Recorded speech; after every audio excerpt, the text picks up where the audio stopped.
まず町田駅周辺にある有名な老朽化ビルに向かっています。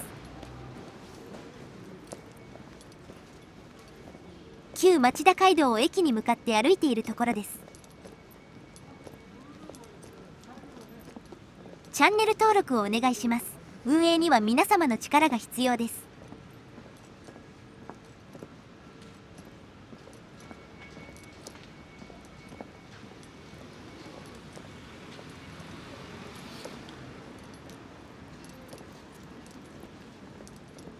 右手に見えてきました。ポップビルです。駅前の一等地なのに老朽化してほぼ全てのテナントが撤退しています。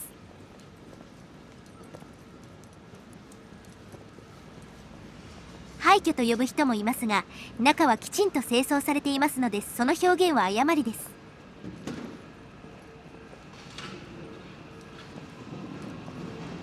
駅から1分もかからない立地です。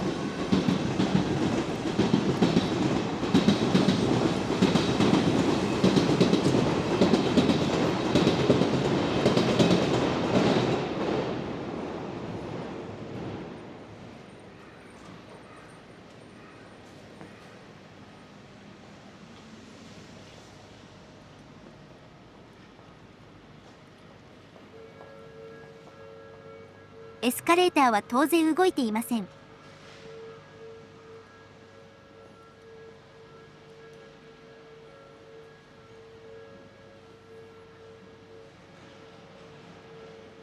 立小便禁止と貼ってあります。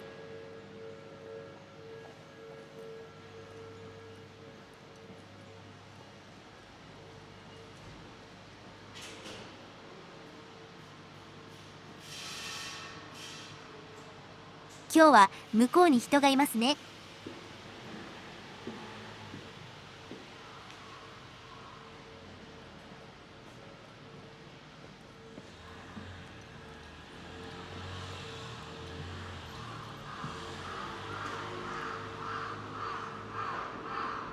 いい天気です。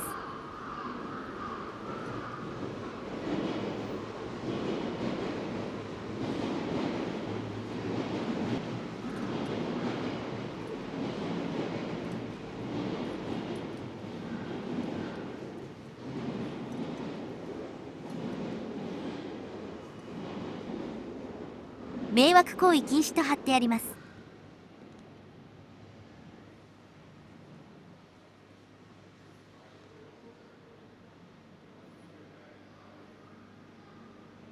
悪い人たちが侵入して上にまで登っていってしまうのでしょう。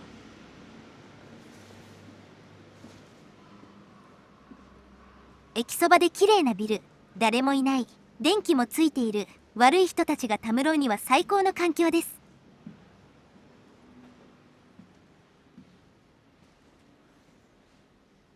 男同士の出会いスポットとして使う人たちがいるようです。今は誰もいませんが、その手の男が来ると怖いですね。ここは幽霊が怖いというよりも、悪い人間がたむろって怖いというスポットです。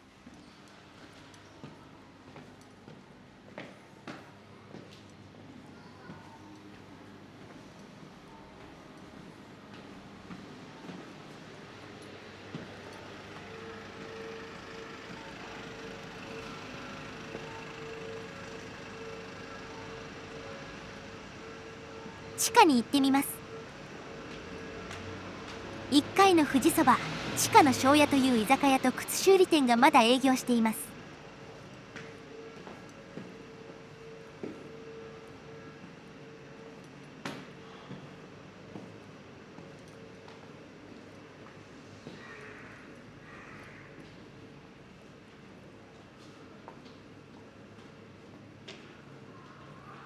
デンジャー。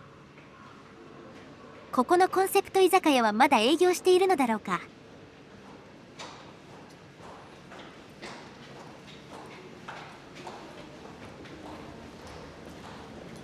地下通路は駅につながっています。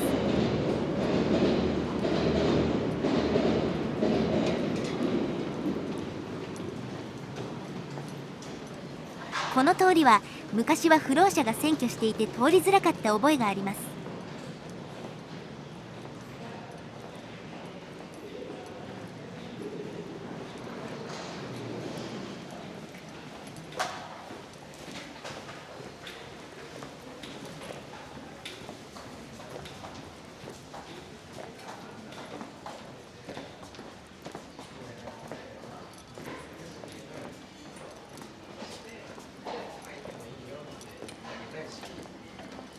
それが全てじゃないから別にね。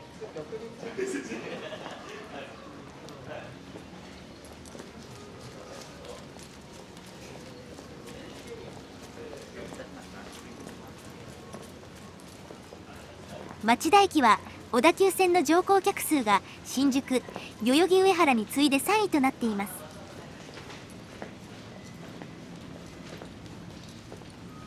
長らく2位だったのですが3位に転落していますね。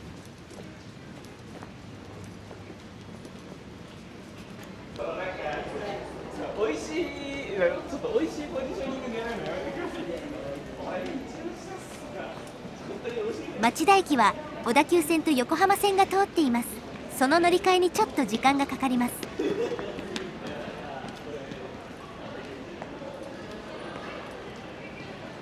横浜線が1908年、小田急線が1927年、もうちょっと隣接して駅を作れなかったのか。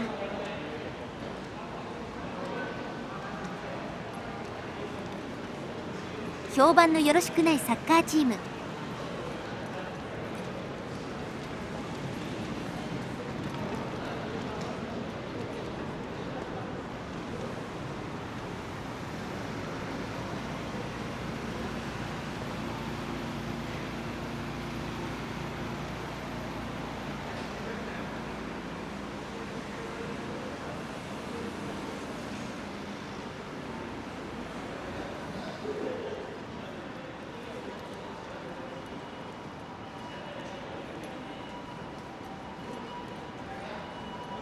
町田駅はこのように乗り換え通過する人であふれています。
東急線が通ってないのに東急デパートもあります。戦前は計画でもあったのかな。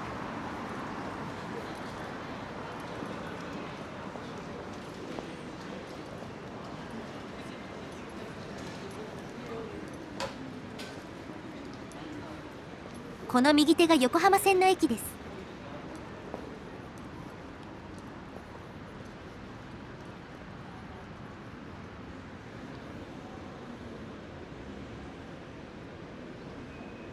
古いビルが立ち並んでいて再開発が計画されているようです。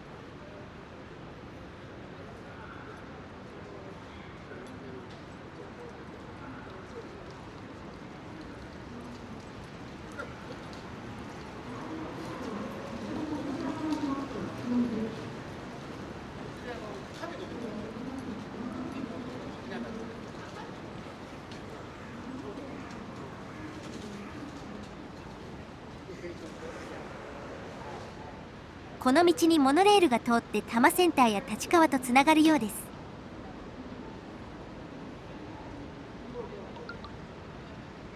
昔はここは大通公園だったのですが、道路になって人の流れが衰えたと言われています。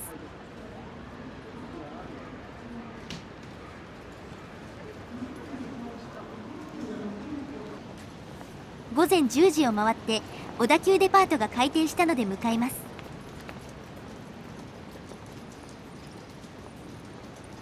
周辺のビルは築50年以上の老朽化。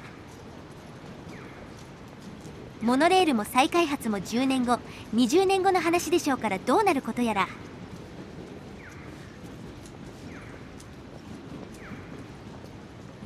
相模原市の人口72万人、町田市の人口が43万人。かつては周辺合わせて100万人都市の中核だったのですけどね。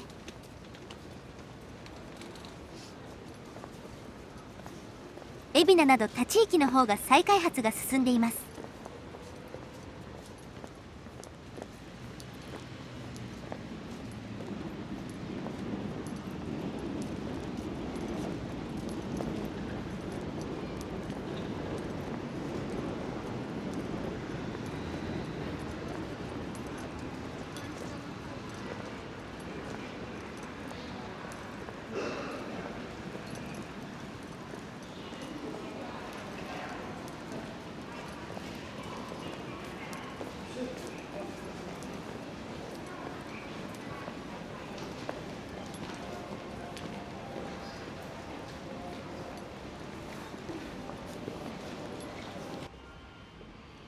小田急デパートの屋上へ向かいます。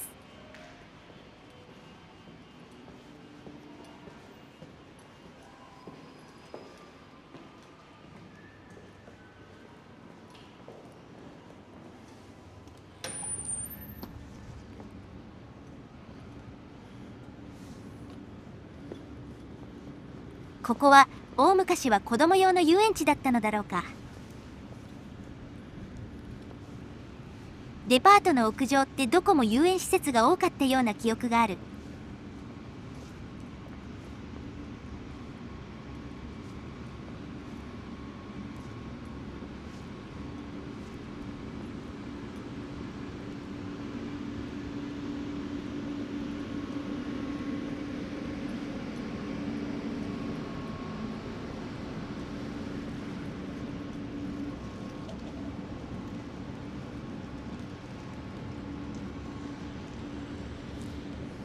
春霞に霞んでいます。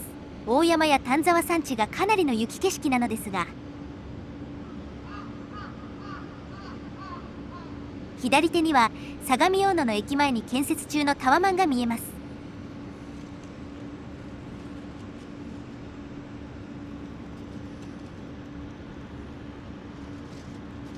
新宿の小田急デパートは現在解体中ですが、町田のこれも解体してしまえばいいのに。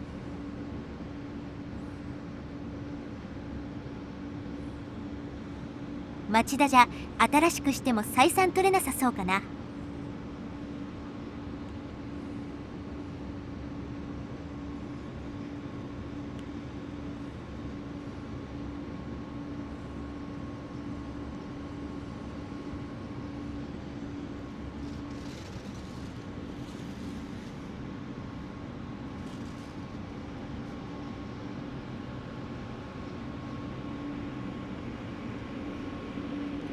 この屋上は現在はビアガーデンを営業している様子。鳩だらけで不衛生だった覚えがありますが、鳩は駆除したのかな。見当たりませんね。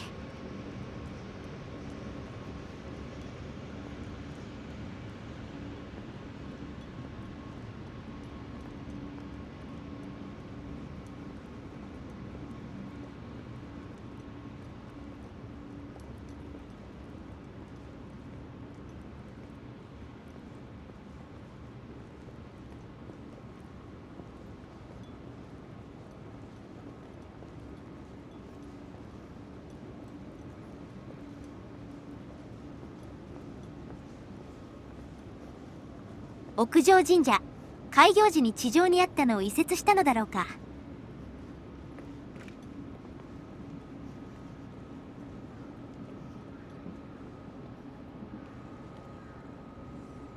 こちら側は新宿まで見渡せるはずですが、霞んで見えませんね。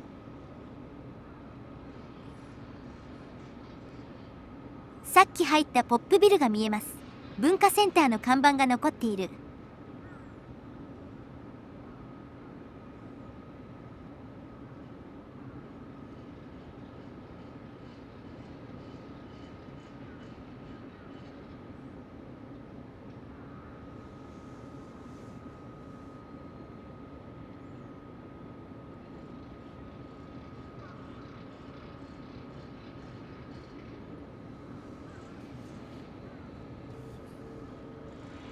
ちょっと拡大して撮影。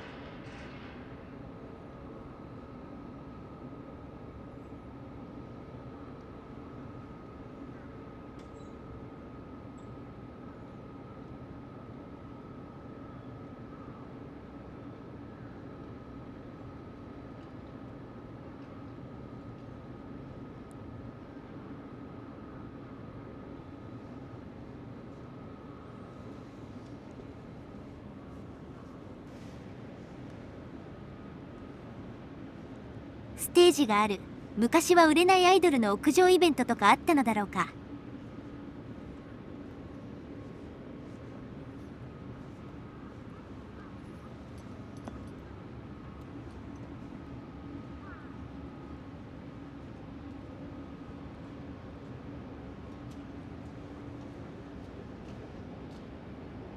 今だとビアガーデンブースが目の前にあるからなんか催しているのかな。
下に降りて繁華街に行ってみます。撮影していると悪い人が絡んでくる危険な地域なので、午前中の人がいない時間帯です。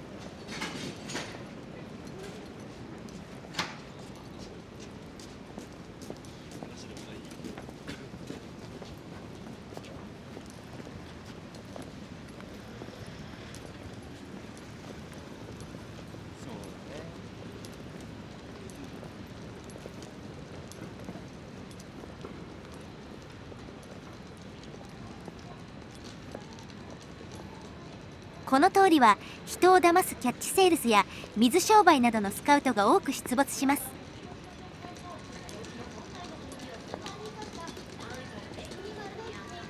この辺りでは警察は機能していません。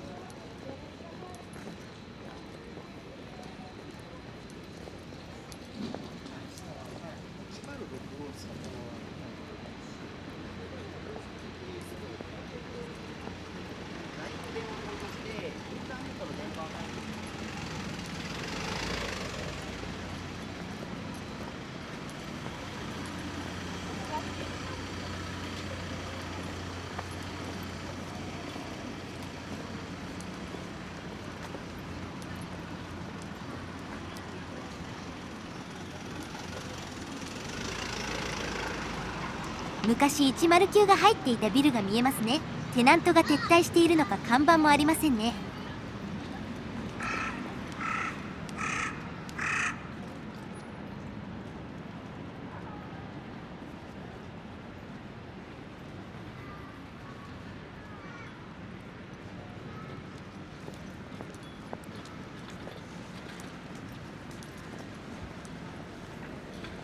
この道路で人の流れを断ち切ったから道を渡った側が衰退したとか。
今歩いている通りが JR の旧町田駅が現在の場所に移転する前のメイン通りです。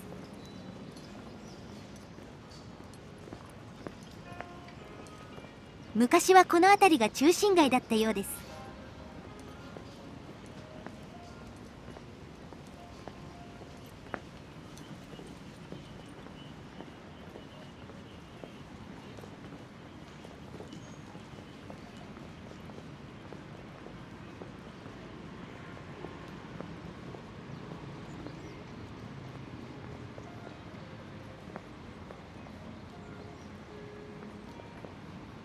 駅前は戦後に不逞な人たちが不法占拠して乗っ取ってきた歴史が郊外の町田にも当然あります。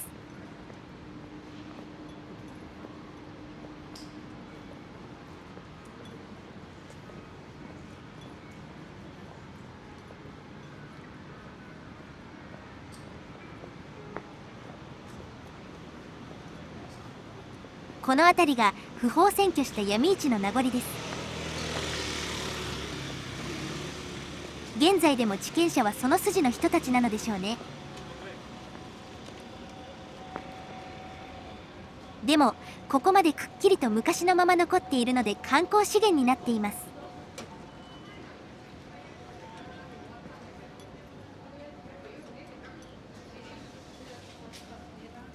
狭い範囲に店が軒を連ねています。まだ営業していませんけどね。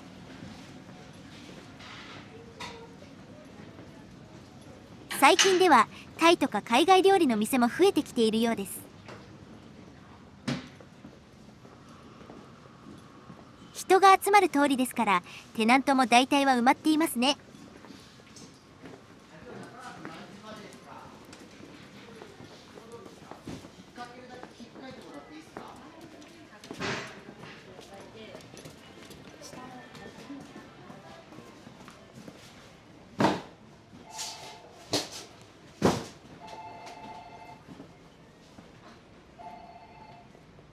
裏側はまた雰囲気がある通りですね。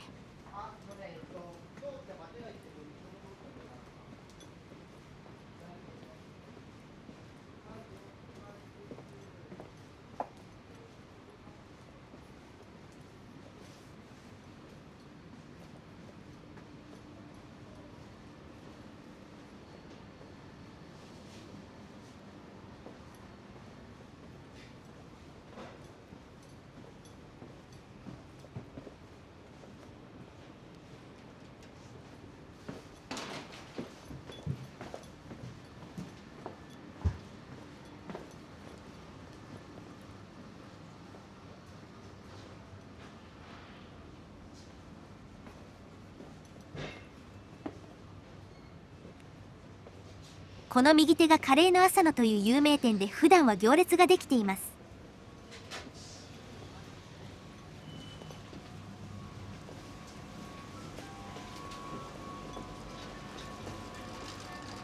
焼き小籠包の店も普段から行列なので並び整理用の線が引いてありますね。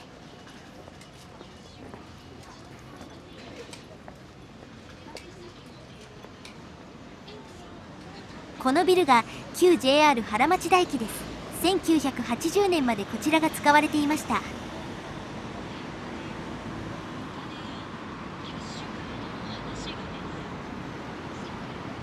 当時はまさにこの辺が駅前で栄えていたのでしょうね。そして未来の話ではこの右手側の地域に再開発が入っていくようです。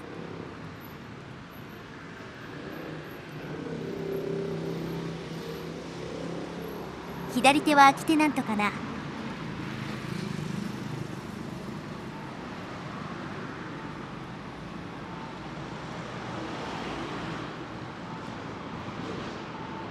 このビルも売りビル状態で放置されている。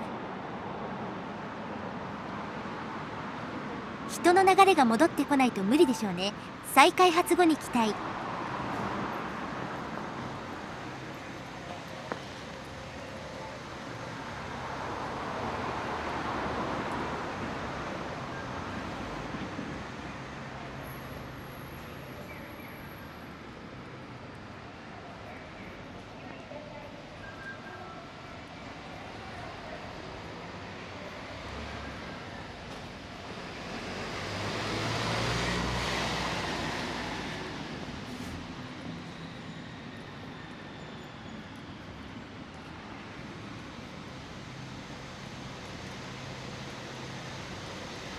とりあえず歴史的事故現場に向かっています。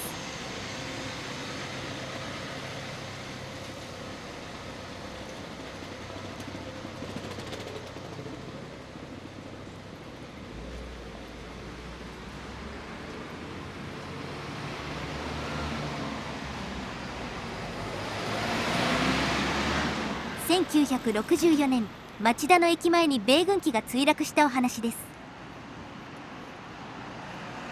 前述通り、この辺りが駅前として中心部で栄えていた地域でした。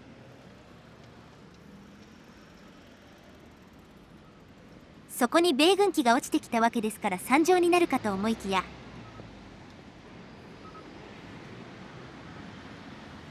運よくガス管工事で通行止めだったおかげで人の流れも少なく済んでいたそうです。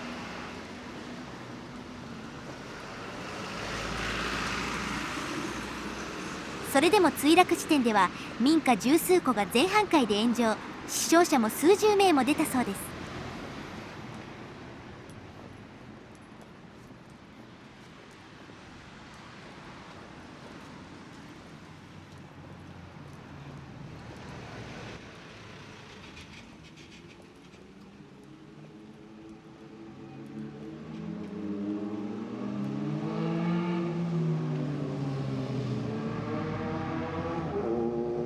この辺ですね。当時は住宅が立ち並んでいたようですが、今ではマンション群に変わっています。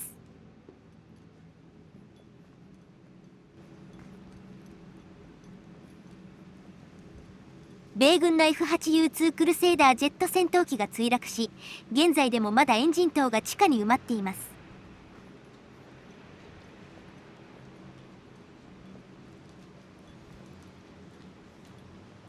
さすがにマンションは建設時に地下まで掘るから、あるとすれば道路下かな。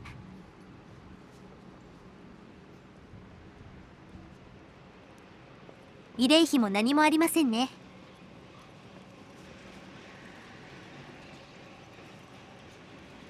このイニシア町田というマンションと隣のジェネス堺が事故現場です。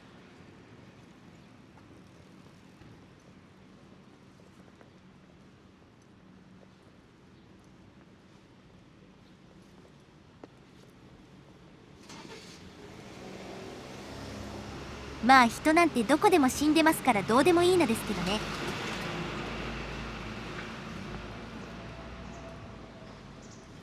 都心なんて江戸の大火災や地震や空襲などで人があちこちで亡くなっています。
この辺りから横浜線が直線で13キロ続きます。全国で12位の長さだそうです。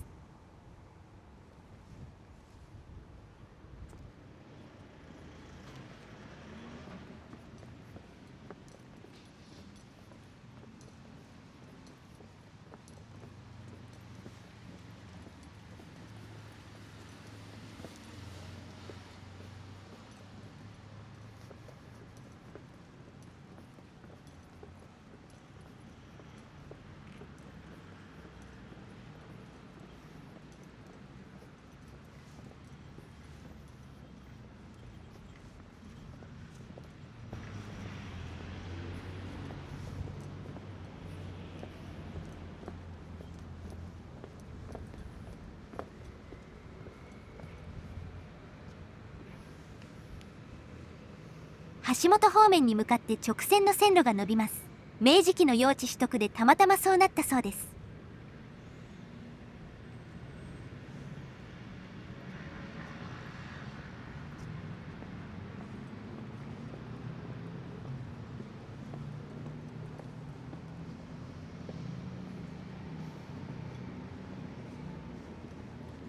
町田天満宮に来ました。町田のなんとか3社のうちの一つです。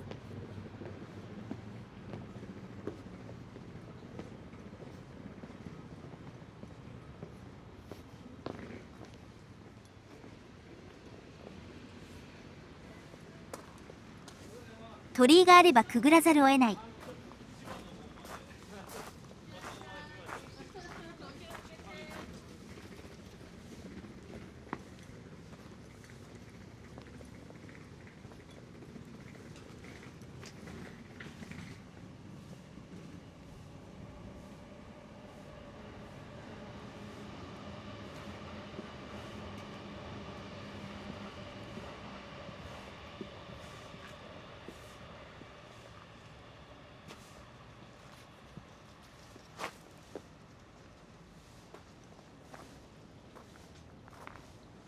セクシーな牛。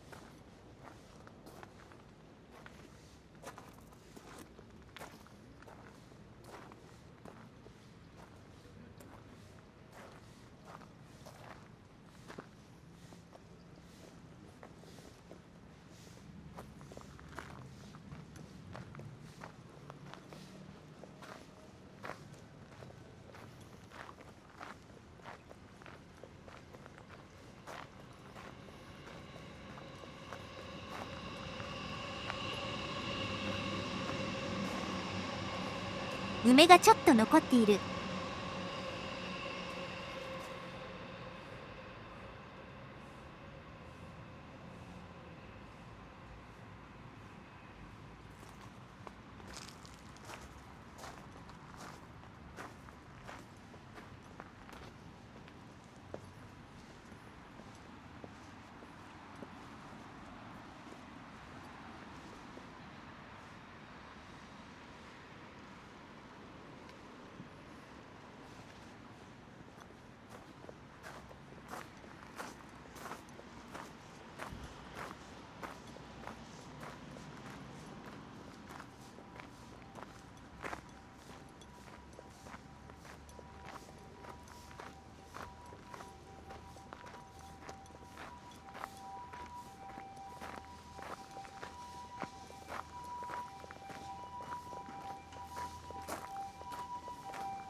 天満宮だから学問の神様の菅原道真つながりで合格祈願が多いです。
ベトナム食材店、ベトナム人同胞向けの店でしょう。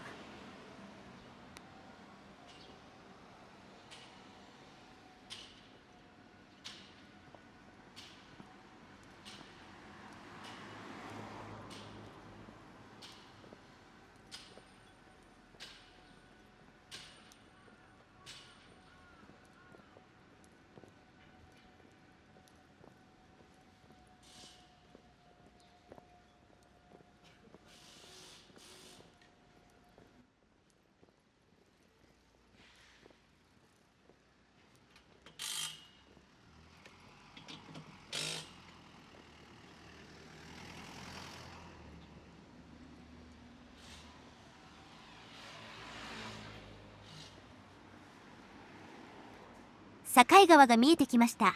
信号の向こうは神奈川県です。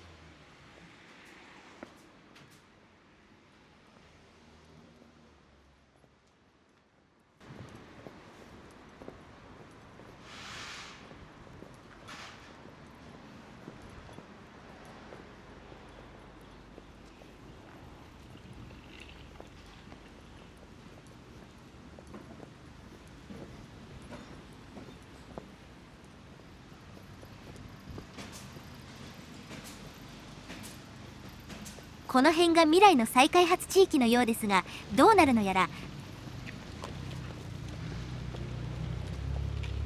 この辺りから西友付近の小田急の大きな駐車場あたりまでが再開発されるようです。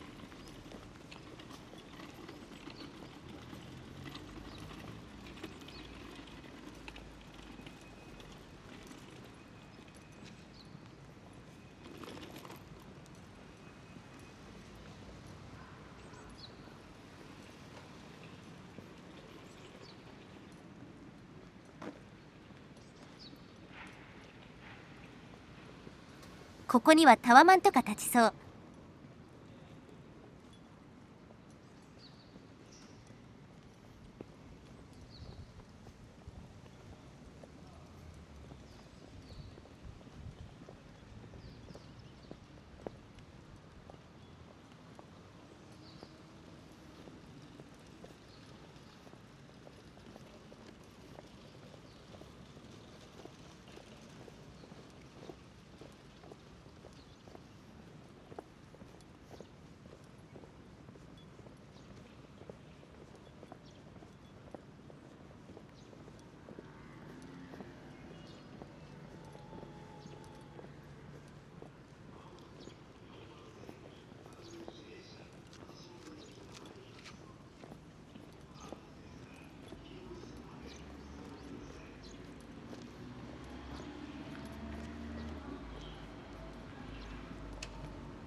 この奥が現在の JR 町田駅の南口。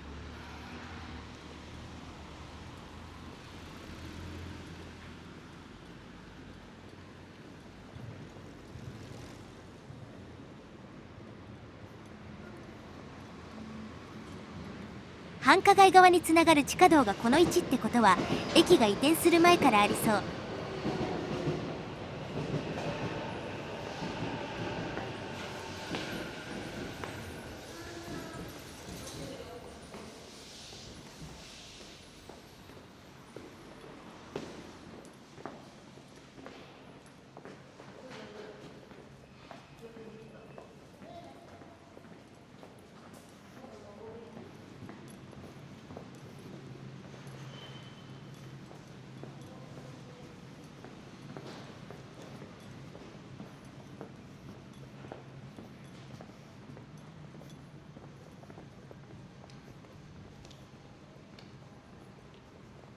この裏手通りは水商売、飲食店等が集まっています。地権者が筋なんでしょう。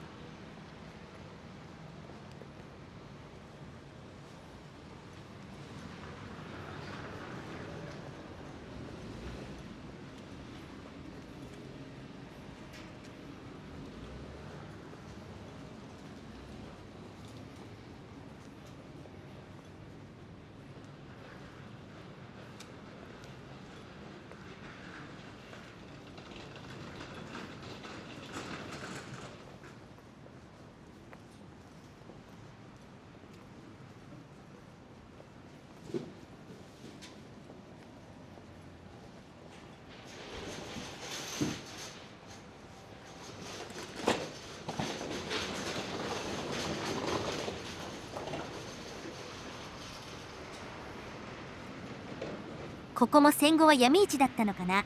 そんな雰囲気。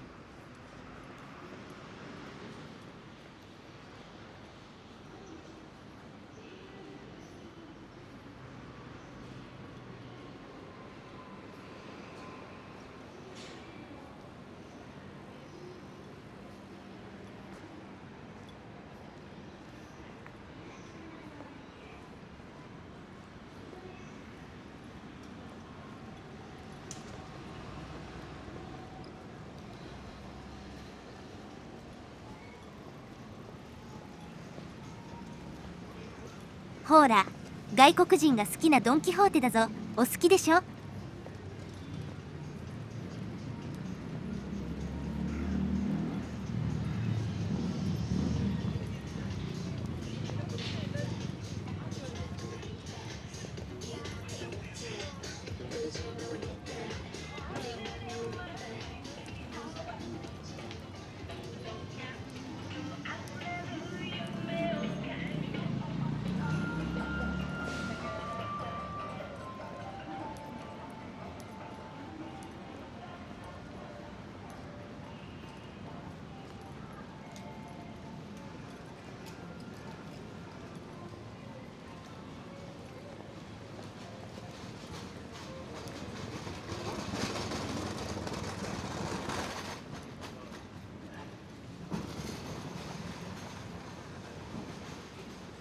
さすがにもうトレコいっぱいなので全部は回りきれない。最後にゼリガヤ公園という暗黒公園に向かいます。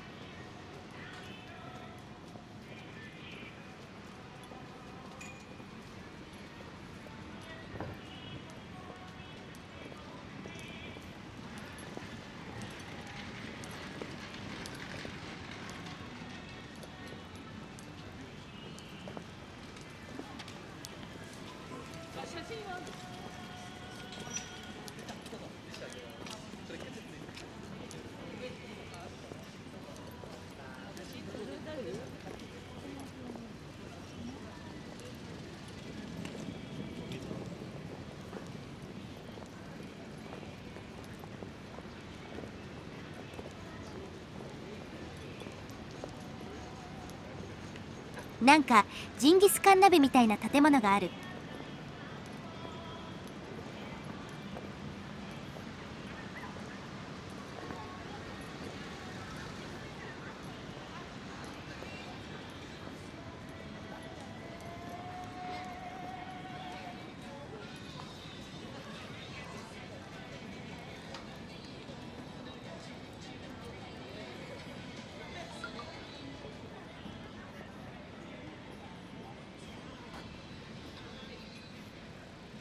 将来はこの道にモノレールが通ります。10年20年後の話でしょう。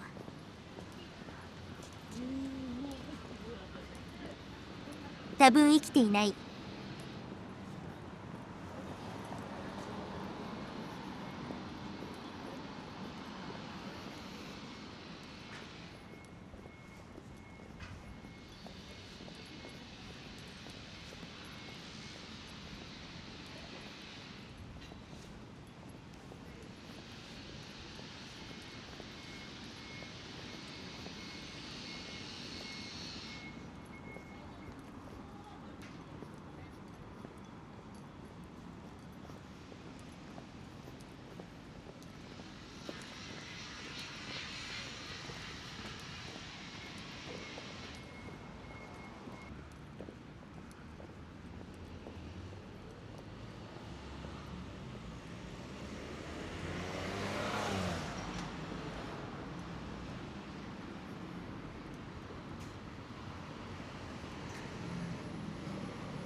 いい夢だね。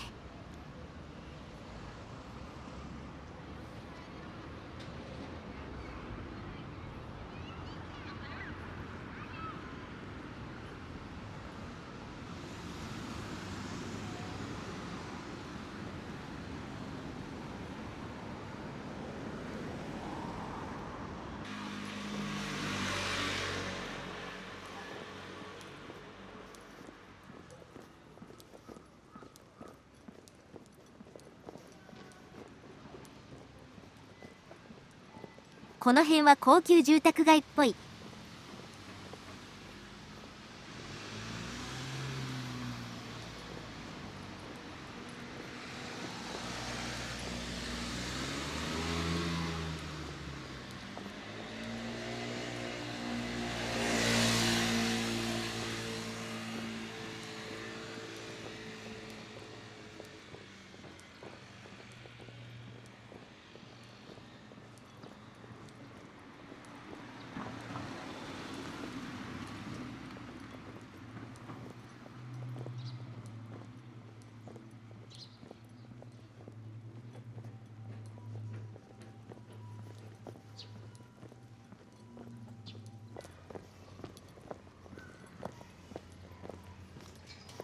ゼリガ谷公園です。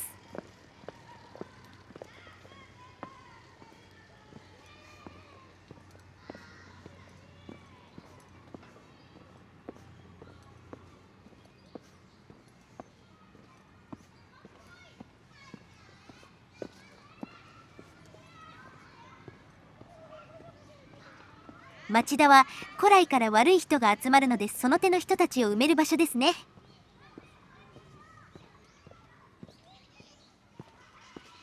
桜も咲いていなくて紅葉でもないので普通の景色ですね。現在中央から西方面に歩いていますが、東方面は美術館等があります。谷という名前の通りに湧水が湧き、谷になっているようです。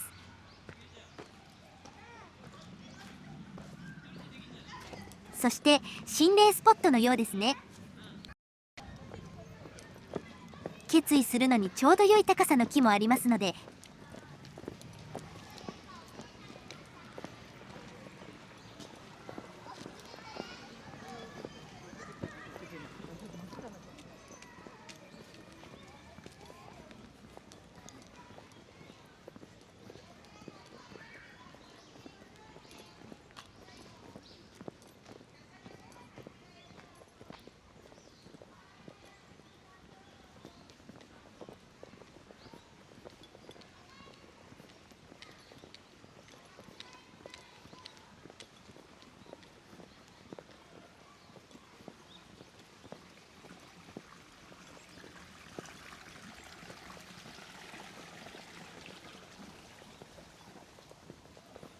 マイクがまだペタペタ音を拾ってしまっています。次はもうちょっと調整します。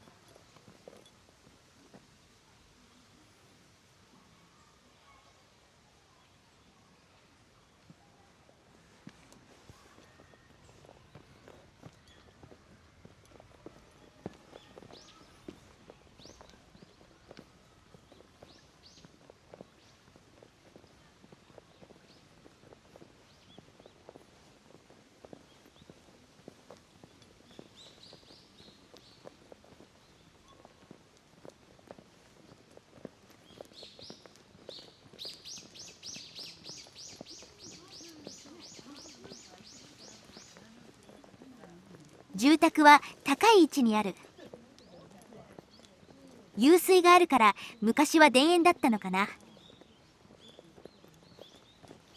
こういう場所って奪い合いだったろうね。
小田急線の線路が一段高い位置にあります。谷の先っぽです。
豪邸だ。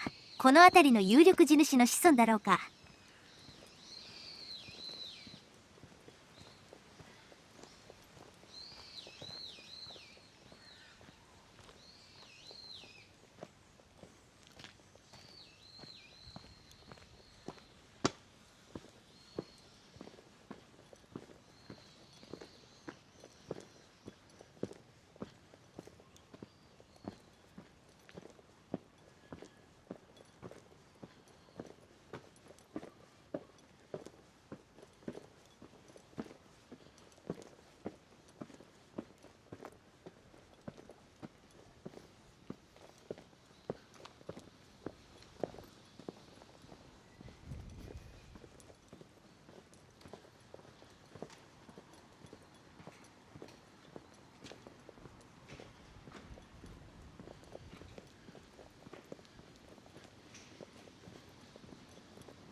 小田急線の線路。